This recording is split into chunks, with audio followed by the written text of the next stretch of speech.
Oi, gente, tudo bem? Como é que tá indo aí a quarentena de vocês?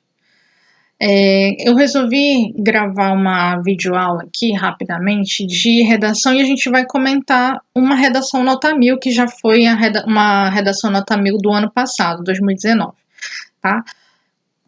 Antes da gente ver essa redação nota 1000, eu vou só relembrar aqui as 5 competências que são avaliadas na redação, certo? Cada uma delas, vocês lembram lá, cada uma delas vale até 200 pontos, né? Vamos lá. A competência 1 é aquela que vai avaliar se você demonstra domínio da modalidade escrita formal da língua portuguesa, né? Como a gente viu em sala lá, que a gente já teve essa aula, quando a gente pôde estar presencialmente juntos, é a competência que vai avaliar teu conhecimento gramatical. Então, tem problema de regência, tem problema de concordância, de crase, né? Não escreve ortograficamente corretas palavras, não sabe separar as sílabas quando vai mudar de linha, né? Isso tudo é avaliado aí na competência 1, tá? A competência 2, lembra lá que ela avalia 3 coisas e é, digamos, a competência mais importante, assim, né? Embora cada uma delas valha a mesma quantidade de pontos, mas o centro da tua redação tá na competência 2, né? O foco principal da tua redação é a competência 2, tá? Por quê? É a única competência que, se você não seguir a risca, você tira 0. Por quê? Primeiro, ele vai avaliar se você compreendeu a proposta de redação, tá? Então, significa dizer que ele vai avaliar se você compreendeu o tema, tá? Se fugir totalmente do tema, é 0. Por isso que ela é muito importante para vocês, tá? A segunda coisa que é avaliada aí na competência 2 é se você está aplicando na sua redação os conceitos das várias áreas de conhecimento para desenvolver o tema. Então, é aquela velha questão, não tem um conhecimento, um argumento da filosofia, da sociologia, da história, da geografia, da arte, da literatura, ou de alguma outra área do conhecimento, né, das tecnologias digitais, da informação e da comunicação, né? Não tem nada disso se não faz essa referência, essa alusão, essa associação a outra área do conhecimento, você perde ponto aí na competência 2, tá? Então, ele vai avaliar aí a tua argumentação. Claro que tem que ser uma boa argumentação, tem que ser bem fundamentada, certo? E vai avaliar se você faz tudo isso dentro dos limites estruturais do texto dissertativo argumentativo em prosa. Ou seja, você apresenta uma tese, apresenta a argumentação dessa tese, né? E o seu texto está em prosa, está em parágrafos dividido em parágrafos, se está, você vai ganhar os pontos aí dentro da competência 2.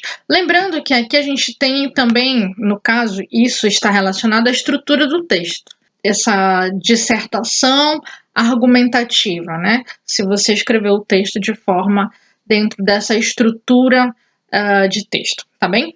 Isso daí a gente já viu em sala de aula, dissertar é apresentar uma tese e argumentar é defender essa tese, certo? A gente vai ver isso mais especificamente na redação que a gente vai analisar daqui a pouco.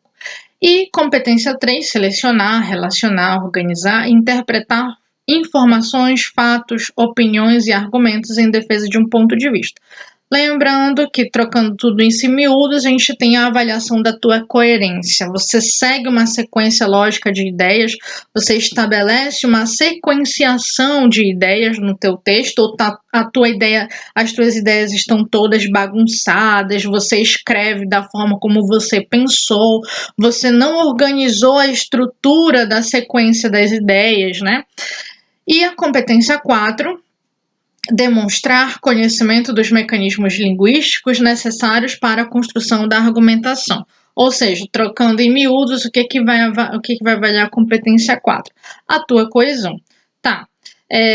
O que é coesão? Coesão é a utilização de elementos, de mecanismos que fazem a associação e a relação das ideias, das frases e das orações. tá? E lembrando que esses elementos coesivos, a gente vai ver daqui a pouco na prática o que são esses elementos coesivos, a gente vai rever, porque vocês já sabem, já têm esse conhecimento. A gente lembra que esses mecanismos linguísticos, eles estão associados a uma semântica, tá? Eles têm o que é semântica? Relembrando, semântica é significado.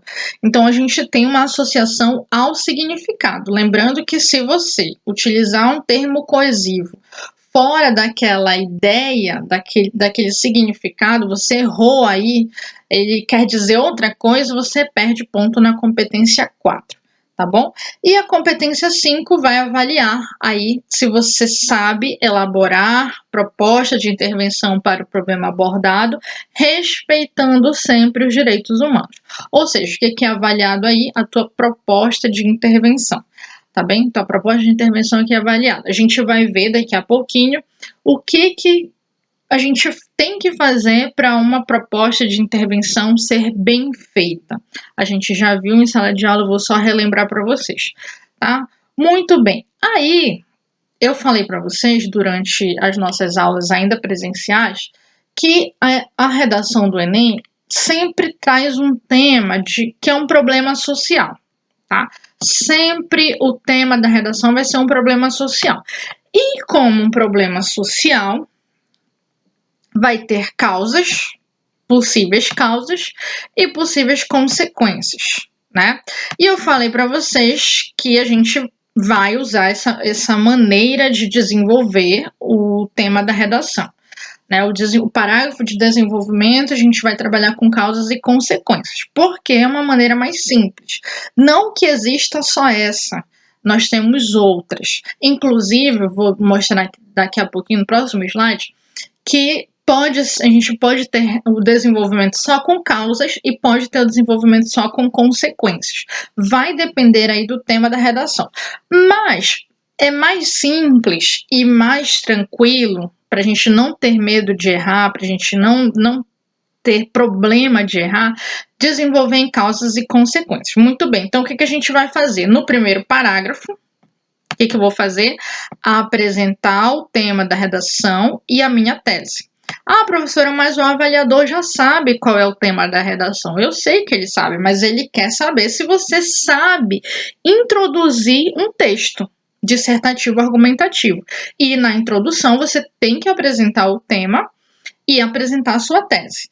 E eu falei para vocês que é uma das formas também de fazer essa introdução, uma forma bem simples para você ter aí essa tranquilidade para desenvolver o texto.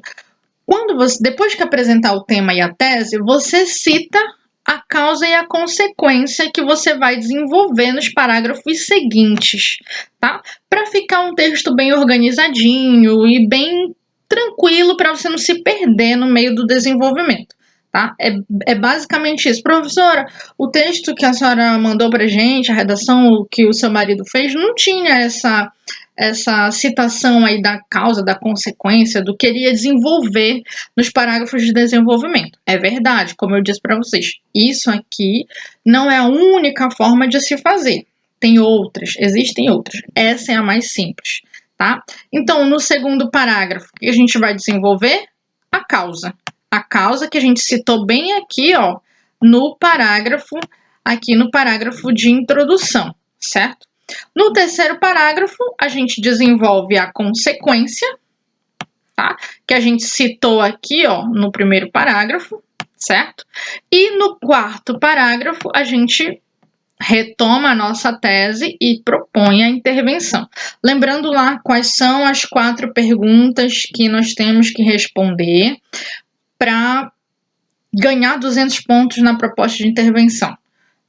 Bem, são elas: o que deve ser feito, como deve ser feito, por quem deve ser feito e qual efeito essa intervenção, essa medida que a gente está propondo pode alcançar na sociedade, tá? Não precisa ser nessa ordem exatamente, mas tem que ter respondido a essas 4 perguntas. Eu vou agora falar de uma outra forma de desenvolver o tema, tá? Que também é uma forma possível. Ao invés de a gente trabalhar causa e consequência, a gente vai trabalhar causa 1 e causa 2. Vamos falar de duas causas, que é essa maneira aqui de desenvolver o tema que a gente vai, que a redação que a gente vai analisar, ela é desenvolvida, ela é estruturada, tá bom? Então, lembra lá, primeiro parágrafo apresenta o tema, apresenta a tese, e se você for desenvolver causa no segundo e causa no terceiro, duas causas, você vai ao finalzinho da sua introdução citar as duas causas que vão ser desenvolvidas nos parágrafos de desenvolvimento.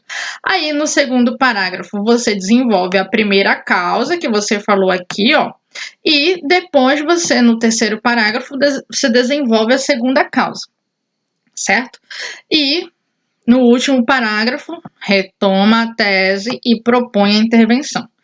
Muito bem, nós temos ainda a possibilidade, dependendo do tema, é muito menos frequente essa estrutura, tá, gente? Mas ela é possível também, sobretudo se o tema for falar de efeitos ou consequências.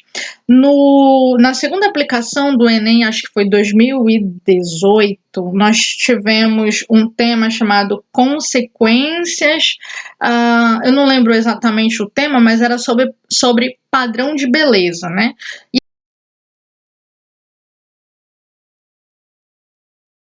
E aí ele, no tema, na proposta de redação, vinha a palavra consequências. Aí, nesse caso, daria para você estruturar o seu texto com duas consequências, certo? E aí a gente faz a mesma estrutura, apresenta o tema e a tese no primeiro parágrafo, tá? Ao final do primeiro parágrafo de introdução, cita as duas consequências que você vai desenvolver. No segundo, desenvolve a consequência 1. No terceiro parágrafo, desenvolve a consequência 2. E no quarto parágrafo, retoma a tese e propõe a intervenção. Muito bem, vamos ver aqui. A redação é da Ana Clara Socha, eu acho que é assim que pronuncia, do Distrito Federal, e é uma redação do ano passado, tá? Redação nota 1000 de 2019.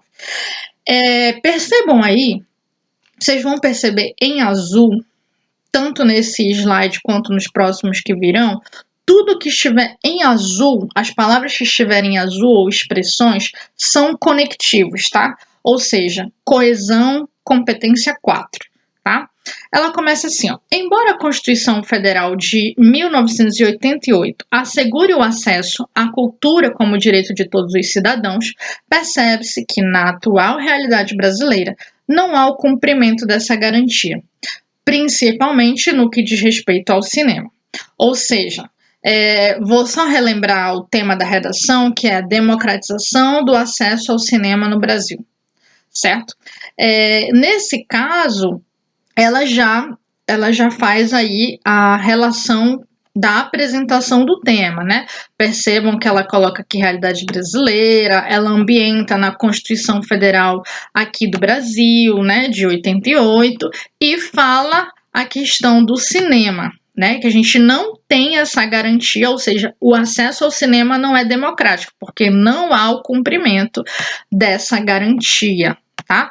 Principalmente, ela usa um conectivo no que diz respeito ao cinema, ou seja, apresentou o tema e apresentou, consequentemente, a tese, né? Ela diz que o acesso à cultura e ao cinema não são democráticos, né? E aí ela expressa duas causas que ela vai desenvolver nos parágrafos seguintes. Perceba, isso acontece devido à concentração de salas de cinema nos grandes centros urbanos e a concepção cultural de que a arte é direcionada aos mais favorecidos economicamente, tá? Então, essas duas causas aqui, ela vai desenvolver nos parágrafos seguintes. Vamos lá. E aí ela começa o segundo parágrafo, abordando a primeira causa, dizendo: é relevante abordar, primeiramente, que as cidades brasileiras foram construídas sobre um viés elitista e segregacionista, de modo que os centros culturais estão, em sua maioria, restritos ao espaço ocupado pelos detentores do poder econômico. Essa dinâmica não foi diferente com a chegada do cinema, já que apenas 17% da população do país frequenta os centros culturais em questão. Nesse sentido, observa-se que a segregação social, evidenciada como uma característica da sociedade brasileira por Sérgio Buarque de Holanda no livro Raízes do Brasil, se faz presente até os dias atuais, por privar a população das periferias do acesso à cultura e ao lazer que são proporcionados pelo cinema. Tá? Então, ela já, vou voltar aqui, ó, se vocês observarem, ela fala da concentração de salas nos grandes centros urbanos, tá? Muito bem. Paralelo a isso, vale também ressaltar que a concepção cultural de que a arte não abrange a população de baixa renda é um fato limitante para que haja a democratização plena da cultura e, portanto, do cinema. Isso é retratado no livro Quarto de Despejo, de Carolina Maria de Jesus, o qual ilustra o triste cotidiano que uma família em condição de miserabilidade vive, e assim mostra como o acesso a centros culturais é uma perspectiva distante de sua realidade, não necessariamente pela distância física, mas pela ideia de pertencimento a esses espaços. Percebam que aqui, para iniciar o segundo parágrafo, ela utiliza um conectivo, não logo no início do parágrafo, mas ela começa e logo em seguida ela lança a mão do conectivo. E ela faz isso aqui também, tá? No terceiro parágrafo. Ela também usa o conectivo no terceiro parágrafo, certo? Muito bem, então ela desenvolveu as duas causas que ela propôs lá na introdução e agora eu vou mostrar para vocês o parágrafo de conclusão que ela fez, certo? Lembrando que esse parágrafo de conclusão aí tá bem coloridinho, né? Eu vou já explicar por quê. Nesse parágrafo de conclusão, ela vai colocar a proposta de intervenção dela. Lembrando também que a proposta de intervenção, ela tem que atacar, certo? Os seus argumentos que você apresentou no seu texto. Se você estabeleceu duas causas, você tem que solucionar essas duas causas que você apresentou aí no seu texto. Se você apresentou uma causa e uma consequência, você tem que mostrar uma solução para essa causa e para essa consequência. Muito bem. A Ana Clara, como a gente já viu, ela lançou mão de duas causas, então ela vai ter que resolver essas duas causas que ela colocou no texto dela. E aí ela começa o último parágrafo, percebam, com um conectivo. Dessa forma, pode-se perceber que o debate acerca da democratização do cinema é imprescindível para a construção de uma sociedade mais igualitária. Percebam que ela retoma a tese dela, tá? Que está lá no início lá da introdução. Tá bom? Nessa lógica, é imperativo que, quem? Aí tá de roxinho aqui, tá? Quem? Ministério da Economia. Faça o quê? Destine verbas para a construção de salas de cinema de baixo custo ou gratuitas nas periferias brasileiras. Como? Por meio da inclusão desse objetivo na Lei de Diretrizes Orçamentárias. Qual é a finalidade? Qual é o efeito que isso vai causar na sociedade? Com o intuito de descentralizar o acesso à arte.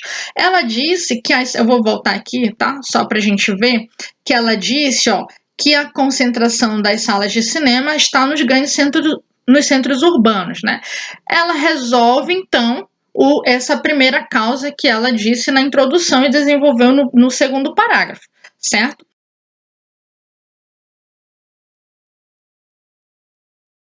Só que ela disse duas causas, certo? Então, ela vai ter que apresentar a solução para a segunda causa também.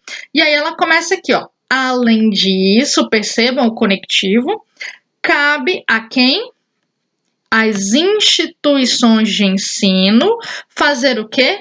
Promover passeios aos cinemas locais desde o início da vida escolar das crianças. Como?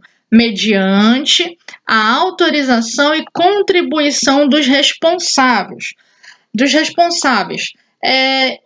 Qual efeito isso vai ter na sociedade? Qual é a finalidade disso? A fim de desconstruir a ideia de elitização da cultura, sobretudo em regiões carentes.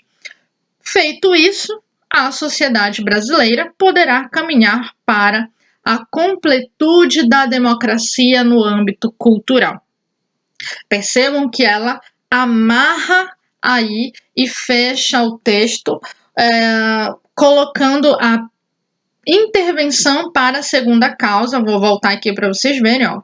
A segunda causa que ela apresenta é que essa arte, a gente tem uma concepção de que essa arte é direcionada aos mais favorecidos. Então, como é que a gente pode resolver isso? A gente pode resolver isso levando as crianças, desde o início da vida escolar, a essas salas de cinemas, né, os locais, os cinemas, para que a ideia de elitização da cultura seja desconstruída.